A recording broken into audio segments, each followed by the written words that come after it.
asalaamaaleykum ñu ngi fii tey ci stade bi nga xam ne fi la xale yi tàggatu di fi bëre ñu taxaw ak sunu doom muy fils de Sadio nekk Lamsar Boy Sadio muy xale boo xam ne am nañ ci moom yaakaar lool Boy Sadio maa ngi lay. waaw Père Ibrahima maa ngi lay fay maa ngi lay ziar bu baax a baax di la nuyu bu baax di nuyu sa yaay ji mère xaar sama maam ju baax ji di nuyu waa Ngéwél yëpp di nuyu waa Fass Mbao yëpp di nuyu waa Jolof waa Sadio waa Taïf di nuyu axlu làmb yëpp di nuyu Sénégal yëpp daal bàyyiwuma kenn. waaw fils de Sadio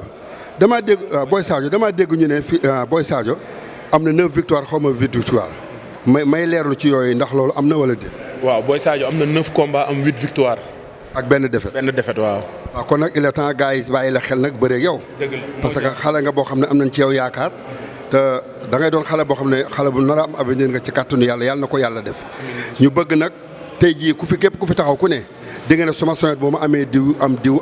aw diw ñaare boo ko waxee dan naan kii def ma pare door maa jël waaye defe naa ku lim ñeenti mbër ba juróom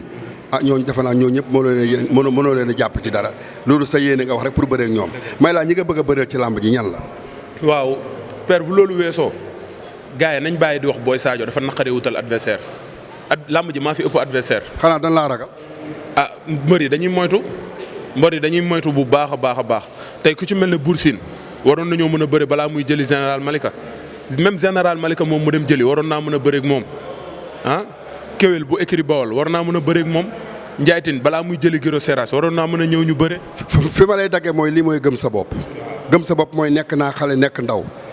toolu sama digg doole macha allah bañu ma kenn ku ma waay jox ma jël li naan lu ma waay jox ma jël te loo du ma ñaan dara waaye lu ma waay jox ma jël yow loolu nga nar a bëree kon nag ñooñu mu lim ñoo ñëpp ak ñeneen gestu leen fils de Sadio xam ne mbër la champion la bokk ci écurie bu mag muy Lamsar Maxime Ragan di seen kilifa kon defe naa képp ku nekk Lamsar boo génnee Siteu génne ñeneen defe naa boo cooñumee ñaar ba ñett moom moo ci war a topp kon nag war na laa mën a jël bëre ak yow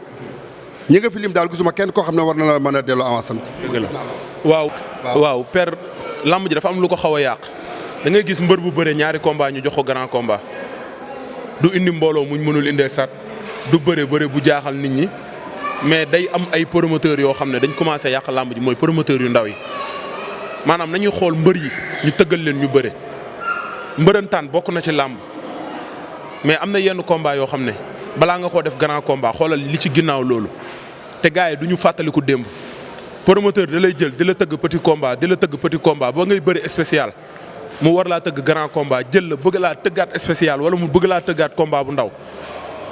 ñun de bëriwuñu pour di dellu ginnaaw dañuy bëri pour avancer. waaw parce que gis naa sa ñaari spécial yoo xam ne bëree nga ko dama ne boo ci jógee grand combat nga war a bëree. waaye loolu dama yaakaar ne loolu tey jii Maxime Ragan mi nga xam ne moom mooy sa ménager. amante kóllëre ak promoteurs yi war na am fulaay ne booy fils de Sadio mi tànn naa ñetti mbër yi ku ma ci am baax na pour grand combat parce que ay la yëwén nag yaa ngi Lamsar am nga Fass Mbao am nga Sicap Mbao am nga Diamaguène wax dëgg yàlla ak am Jolof ku bëréew te yow dalaa ragal. dëgg la xam nga tey jii nii am na loo xam ne man du ma balaame kenn liggéeyu ménagère bi la parce que société boo ko yoree am sa produit yaa koy jaay yaa koy génnee teg ko ci marché bi ne lii mooy sama produit yi ñu ñam ko sa produit bu ñu ko ñamee xam li muy saf bu beneen yoonee dañuy sawar a ñëw mais ki ñam sa produit benn yoon ñamaat sa produit ñamaat ko xam sa produit li muy saf te yow ñeme woo ko imposer na ko lii laa bëgg ci sama produit dafa mel ne kon da ngay sàgganee li nga am. waaw kon nag li ma fi ñuy tëjee kàddu yi mooy rek président écurie Lamsar dégg na wax bi seen ménage bi nga xam ne mooy Maxime Ragan dégg na ko seen produit moo ngi nii yokku leen jéego yi li naan yokku tere dolli ñeex. waaw foofu la génn moom kon nag wërsëgu làmb jëm ku nekk sa wërsëg nga ci waaye li ma bëgg tey daal moo nan gëstu fils de Sadio mi xam ne il est temps mu bëree grand combat ak ay morom ak ñooñu fi tudd jërëjëf. sama doom nday Boy Maar ma koy ñaanal ndam ci combat am bii mu jëm le 6 novembre mook Siteu Talibé Bamba ma leen di ñaanal ndam ci barke Seydina Muhammad di sant sama yaay nag di ko gërëm di nuyu sama yaay bu baax di ko ñaanal gudd fan ak wér yaay booy dundal loo dund doyul jërëjëf.